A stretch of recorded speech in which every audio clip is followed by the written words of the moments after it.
ورجعنا نتفرج على المنتخب اللي مشرف العالم العربي والقارة الأفريقية. منتخب عربي أفريقي بروح أوروبية بإمكانيات عالية جدا بمدرب وطني. منتخب المغرب قدر يكسب تنزانيا 3-0 مع الرحمة، رغم ان يعني نصيري ده كان ممكن يحط 3-4 تجوان تاني، لكن مازال في مسلسل ضياع الفرص اللي كان شغال ايام كاس العالم. ولو كان قدر يسجل بفعالية اكبر في كاس العالم كان ممكن يكون المغرب في مكان ابعد بكتير من المربع الذهبي. بس يعني كان انجاز للتاريخ. انا الواحد لما بتفرج على منتخب زي المغرب بحس بفخر، بحس ان يعني هو ده الحاجة او هو ده المنتخب اللي فعلا يستحق ان انت تدعمه او تشجعه.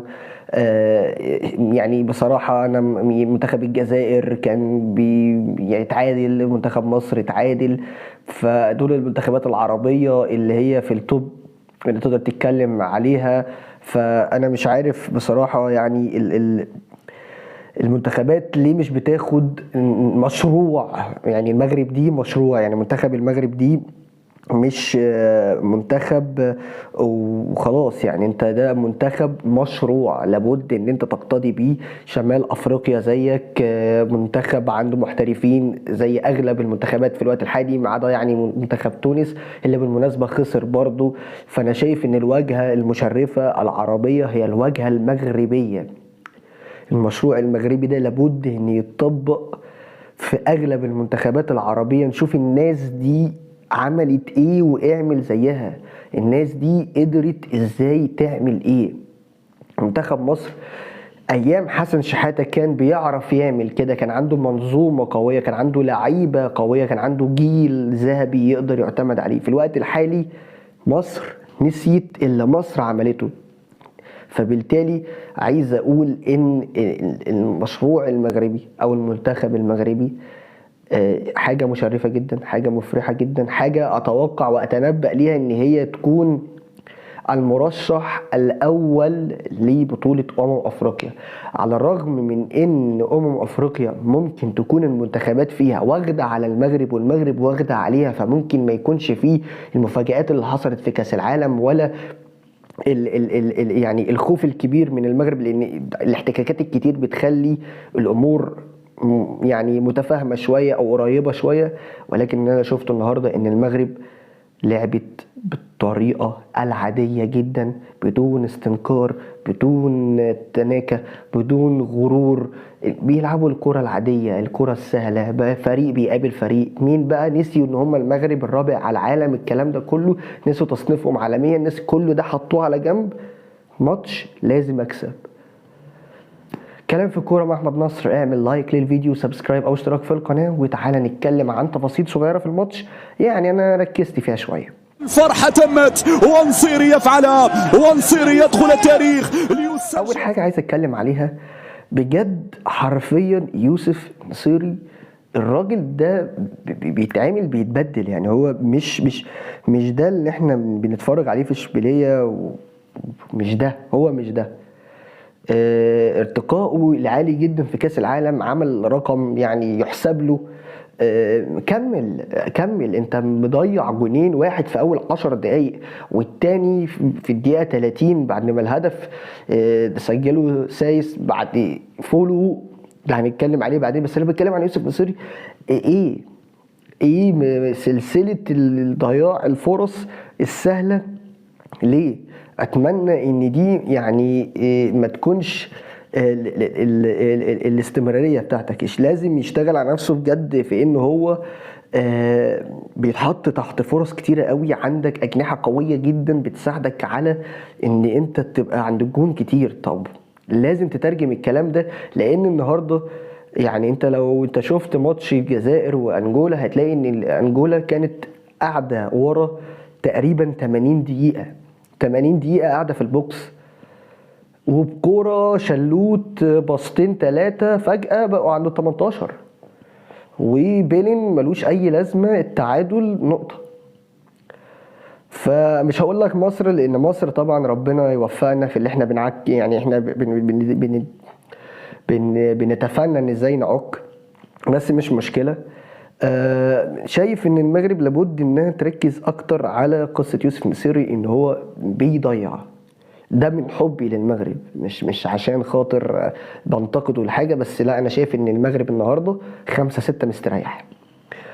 طبعا التلت اللي تحت بقى، سواء ناحي بقى ولا حكيم زياش.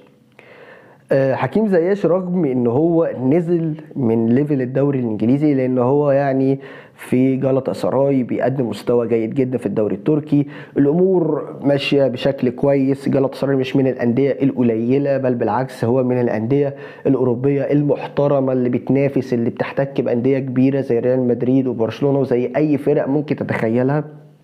فنقدر نقول ان دي كويسه جدا. حاجه كمان، وجوه جديده كانت موجوده في المغرب زي الشيبي رغم ان هو بيلعب باك رايت، لان الشيبي كان بيقدم مباراه خطيره خطيره خطيره خطيره. الادوار الدفاعيه بتاعته جامده جدا. كانوا بيلعبوا اول لما يمتلكوا الكوره منتخب المغرب توصل لحكيم زياش، على طول اشرف حكيمي بيدي دور الجناح بشكل غير عادي، بتلاقيه هاف مع حكيم اشرف قصدي، وبتلاقي ان الثلاثه قصدي الاربعه اللي ورا قلبوا ثلاثه، الشيبي وسايس والثالث مش فاكر اسمه تقريبا.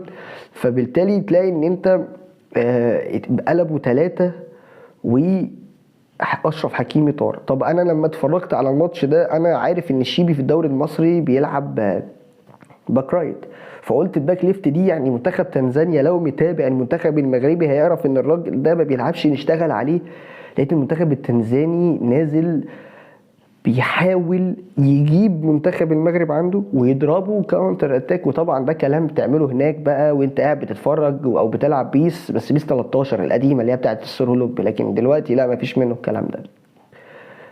يعني شايف ان منتخب المغرب لابد ان هو يخلص الماتشات دي بسرعه، لان ماتش زي ده كان فيه احتكاكات كتيره جدا. لعيبه تنزانيا كانت بتدوس بقوه كبيره جدا. الكارت الاحمر ده كان ممكن فيه كمان كارتين احمر اكتر من كده. لابد ان يكون فيه تركيز اكتر على ان انت ازاي تأمن نفسك، لان المنتخبات الافريقيه غشيمه شويه، قويه حبتين، تقيله في الالتحامات فانت لابد ان انت مش هتلاعبهم كوره قد ما انت هتلاعبهم تخبيط. فلازم منتخب المغرب يكون دايما عنده الحته دي. كمان حاجه كمان لاحظتها في المنتخب المغرب، ميزه برضو. انا كنت متوقع زي اغلب المنتخبات يعني اللي هي في شمال افريقيا، لما لعبت حصل عندها يعني دروب في البدني بتاع المنتخبات سواء مصر وتونس والجزائر، ووقع في الشوط الثاني بسبب الرطوبة العالية. فدي مش مفاجأة، ولا الجيل اللي بيلعب في المنتخب دلوقتي متفاجئ. ففكرة ان هم قدروا ان هم يواصلوا، او ان هم قدروا ان يكملوا في الماتش دوت، وقدروا ان هم يدوسوا، مش هتلاقيها في كل اللي جاي. يمكن نقول ان المغرب واقعه في مجموعه يعني سهله نسبيا، ولكن فيما بعد ذلك الامر مش هيكون كده. هتبقى خارج من 4 ماتشات، هتبقى محتاج كل دقيقه في الملعب، هتبقى محتاج نفس. لابد ان انت تكون عارف كمنتخب مغربي ان لازم اول نص ساعه في الماتش دي لازم تكون انت يعني كسبان الجيم على الاقل نفسيا. يعني ضاغط المنافس على الاقل نفسيا، ما يقدرش ان هو يركز معاك فيما بعد، لان ما بعد ذلك الامر هيكون صعب. لكن مثلا لو قابلت بقى مصر، قابلت تونس، قابلت الناس دي غلبانه زيها زيك، هتتعب بسرعه وانت هتقدر تكسبها فرق الخبرات والامكانيات العاليه اللي هي عند المنتخب المغربي. مبروك للمغرب اول فوز في البطوله، مبروك صداره المجموعه. كان معاكم احمد نصر. ما تنساش نعمل لايك للفيديو. الى اللقاء.